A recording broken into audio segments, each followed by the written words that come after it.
Well, thank you. First of all, thank you again, Jennifer, for taking the time, especially on your vacation, to do this. So we really appreciate it. It's my Uh, pleasure.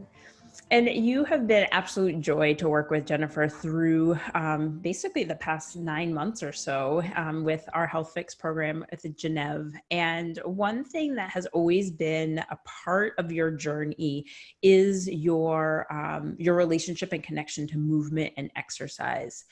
What do you enjoy about exercising and moving your body? What does that do for you? Well, it really helps me feel better from a mood perspective. It really helps my body feel better. I feel strong. I feel capable. And it kind of punctuates the day. It reduces stress. It just gives me some time off and outside to kind of recharge. So it's been great that way. And when it comes to dealing with menopause symptoms, it's been one of the biggest tools in my toolbox that I've had to be able to kind of it just brings down the intensity of menopause symptoms. And it's been really great for me that way. That's so great to hear. And you certainly have worked really hard on building that consistency and finding what works for you.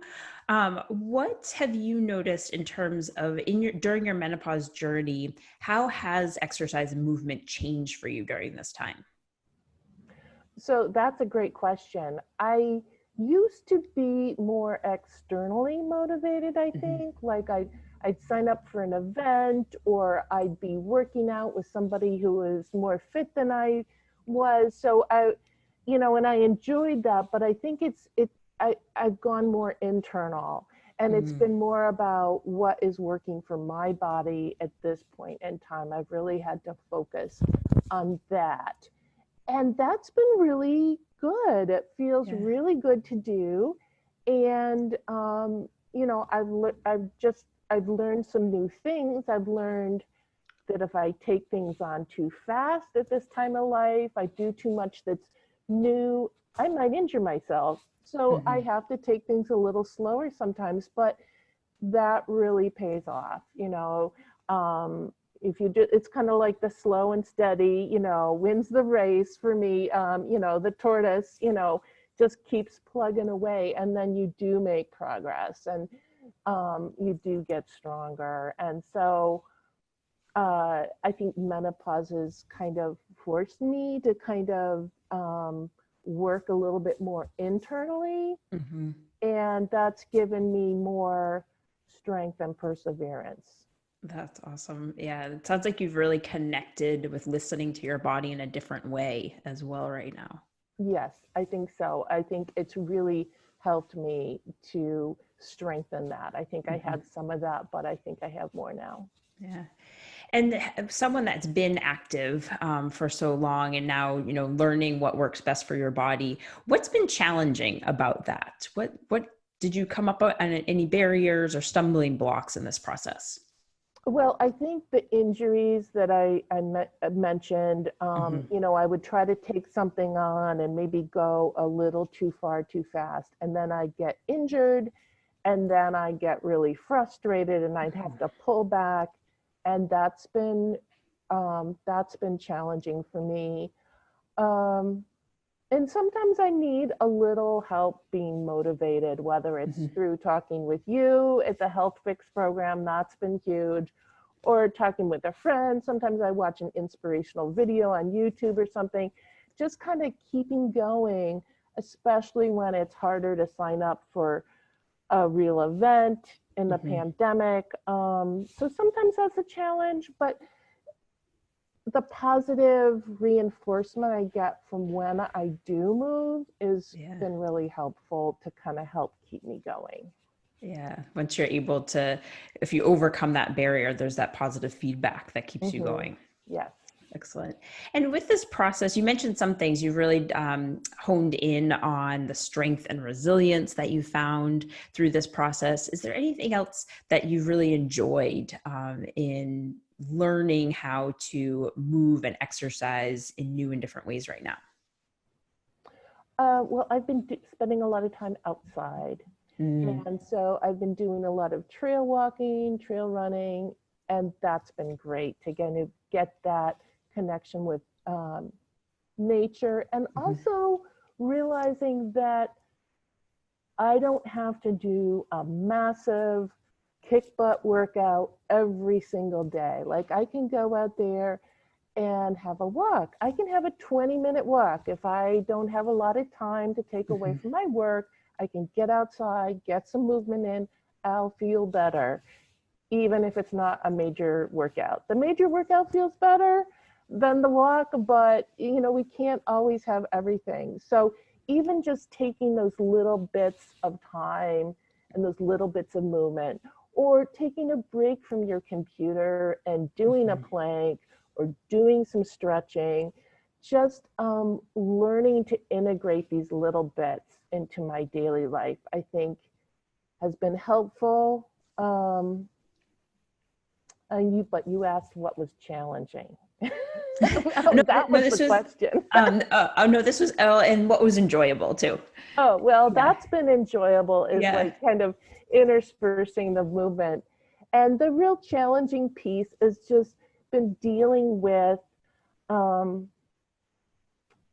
injury and feeling like, oh, I have to build myself back up. You know, I'm not at the fitness level I was, and now I have to build myself back up again. But you know, that's life, and that's part of what is building that resilience. And when you wake up in the morning and you're having more menopause symptoms, you have to hang in there, and it's frustrating, and you just have, you know, so it's building resilience so you can handle whatever life throws your way, I think. Oh, wow. That's so great to that balance and that perseverance, like you said, of the challenging of pushing your body in a new and different way, but learning how to do that. And in the process, both it's helping to manage your menopause symptoms and then also developing that resiliency to help align with your menopause experience. Wow. One of the other things you just mentioned there was just how you've adapted to being okay with doing less. And less, it sounds like previously it was more all or nothing thinking, that you had to do this really hard workout or you had to stick to a training plan. And now you've been able to integrate some flexibility. How does that feel for you? It feels like a relief. I was thinking actually of that all or nothing term the other day, and kind of a tendency to be a perfectionist. And if not, I'm not in shape to do, say, an Olympic length triathlon, I'm not in shape, and that's not good, you know, and that's not really a helpful attitude. You know, when I'm in menopause, it's a little bit like being pregnant, in the sense that your hormones are just not under your control. Your body's not under your control, and you can't just force it to do something it's not ready to do. So having to step back, take that breath, and just realize, okay, I'm going to do what I can, and that's going to be okay. It has to be okay, you know, and it is okay. So thinking of my body more as the vehicle that I use to move through life, and the vehicle that I use to, you know, get joy out of movement and get joy from being with others, as opposed to it's got to perform a certain way, it's got to look a certain way. And I think I'm more likely now to say, well, you know, that stuff is kind of really superficial. You know, and what's really important is that I'm healthy, that I'm strong, that I can go out and move and feel joy in that. And then I can come back and be less stressed and be more present for the people in my life, for my work. That's been a big change for me.